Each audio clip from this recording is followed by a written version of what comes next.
Kepada rekan-rekan sedharma, terimalah salam dalam Dhamma Sottihotu Namo Buddhaya. Perkenalkan, saya Canda Fedela Putra dengan NPM 2141021 dari kelas 1 BUPA. Di video hari ini saya akan menjelaskan tentang riwayat hidup Sang Buddha Gotama. Pertama, saya mengucapkan bahwa keluarga saya adalah penganut Buddhisme, sehingga sebagian besar anggota keluarga saya sudah mengetahui bagaimana riwayat hidup Sang Buddha Gotama, sehingga tidak perlu dijelaskan lagi. Namun saya akan tetap menjelaskan bagaimana riwayat hidup Sang Buddha Gotama di video ini dan bagaimana tanggapan orang tua saya terhadap kehidupan Sang Buddha Gotama yang sungguh luar biasa. Pertama, saya akan menjelaskan tentang kehidupan awal Sang Buddha Gotama. Siddhartha Gautama lahir sekitar abad 4 hingga 6 sebelum Masehi di kerajaan kecil yang terletak di bawah kaki gunung Himalaya, tepatnya di Lumbini. Ayahnya Raja Sudadana adalah seorang kepala suku. Ibunya meninggal tidak lama setelah Siddhartha lahir. Dikatakan bahwa 12 tahun sebelum kelahirannya, para Brahmana telah meramalkan bahwa ia akan menjadi pendeta legendaris. Ia akan menjadi petapa apabila melihat orang sakit, orang tua, orang meninggal, dan seorang petapa. Untuk mencegahnya menjadi seorang petapa, ayahnya menjaga agar Siddhartha tetap berada di dalam lingkungan istana, sehingga Pangeran Siddhartha hidup di lingkungan kemewahan sebagai seorang pangeran, dilindungi dari dunia luar, diajar oleh para Brahmana, serta dilatih dalam bidang olahraga. Ketika sudah cukup umur, ia menikah dan mempunyai seorang anak lelaki.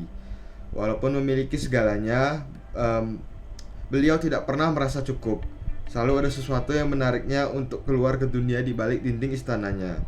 Pada suatu saat di jalanan Kapilavatthu di usianya yang berada di akhir 20-an, ia menemukan 3 hal sederhana. Seorang lelaki yang sakit, seorang lelaki tua, dan mayat yang sedang dibawa ke tempat pembakaran. Ia baru mengetahui bahwa semua orang akan menjadi tua, sakit, dan bisa meninggal. Hal tersebut memicu berbagai pertanyaan yang membawanya terus mengeksplorasi dan melihat seorang petapa yang mengundurkan diri dari kehidupan duniawi dan mencari pembebasan dari ketakutan manusia akan kematian dan penderitaan. Pada usia 29 tahun, Siddhartha meninggalkan kerajaannya, istri dan anaknya yang baru lahir untuk menjadi seorang petapa dan bertujuan untuk menemukan cara untuk menghilangkan penderitaan universal yang dipahaminya sebagai salah satu ciri kehidupan manusia. Setelah ia meninggalkan istana, kita masuk ke kehidupan pertapaan Sang Petapa Gotama. Setelah 6 tahun berikutnya, Siddhartha menjalani kehidupan petapaan dan mengambil bagian dalam prakteknya belajar dan bermeditasi menggunakan ajaran berbagai guru spiritual yang membimbingnya. Ia belajar cara baru untuk hidup dengan sekelompok yang terdiri dari 5 petapa yang kemudian menjadi pengikutnya berkat dedikasinya yang sangat tinggi. Apapun yang dicobanya, Siddhartha tidak dapat mencapai tingkat kepuasan yang dicarinya, sampai suatu saat ketika seorang gadis muda menawari ia semangkuk susu. Ketika ia menerima, kemudian menyadari bahwa menahan diri secara jasmani bukanlah cara untuk mencapai kemerdekaan diri, dan bahwa hidup di bawah kekangan fisik yang keras tidak akan membantunya mencapai pelepasan spiritual.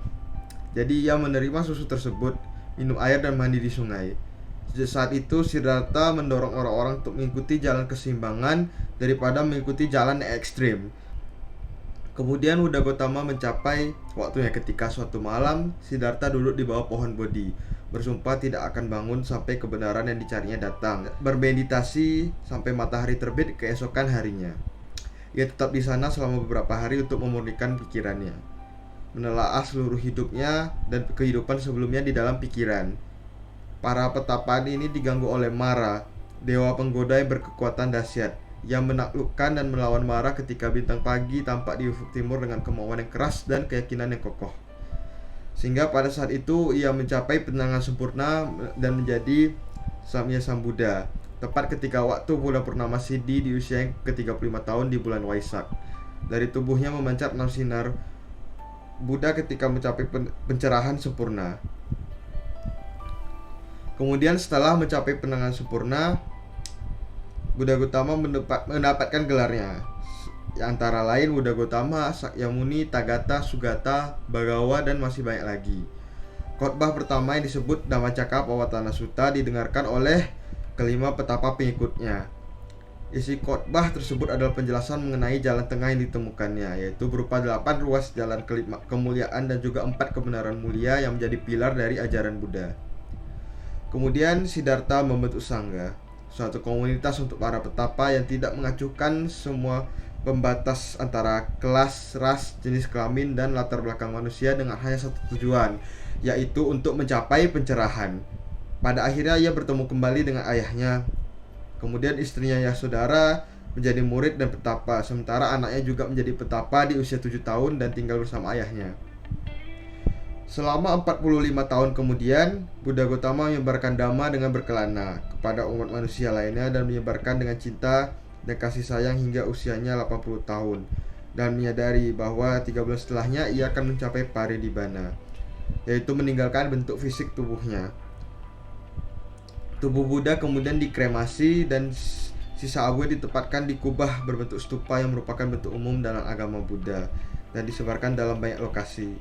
Selama 2500 tahun kemudian, ajaran Buddha tetap diikuti oleh banyak orang di dunia, terus menarik banyak pengikut dan merupakan salah satu agama yang tumbuh dengan cepat. Walaupun banyak yang tidak menganggapnya sebagai agama, namun juga sebagai ajaran hidup ataupun filosofi dalam keseharian. Bagaimana dengan tanggapan orang tua saya? Menurut ayah saya, di mana ia sebagai seorang pandita yang tentunya sudah sangat paham sekali terhadap kehidupan Sang Buddha Gautama, ia mengatakan bahwa Sang Buddha Gautama ialah seorang guru agung yang mengajari tentang kehidupan dengan penuh kesadaran dan metta atau cinta kasih. Sang Buddha Gautama sangat berpengaruh terhadap kehidupan kita, karena beliau kita tahu akan hiri dan otapa. Hiri adalah malu berbuat salah atau jahat, dan otapa adalah takut atas akibat dari berbuat salah atau jahat tersebut, sehingga kita dapat berperilaku baik dalam keseharian kita. Sang Buddha memberikan kita 8 jalan mulia berunsur 8 yang bertujuan untuk melenyapkan penderitaan dan menghapus samsara untuk mencapai tujuan akhir, yaitu nibbana. Ajaran-ajaran tersebut tentunya dapat kita aplikasikan dalam kehidupan sehari kita di era modern saat ini. Sekian dari hasil video saya. Bila ada kesalahan mohon dimaafkan. Saya tutup dengan salam dalam Dhamma, Sotihotu, Namo Buddhaya.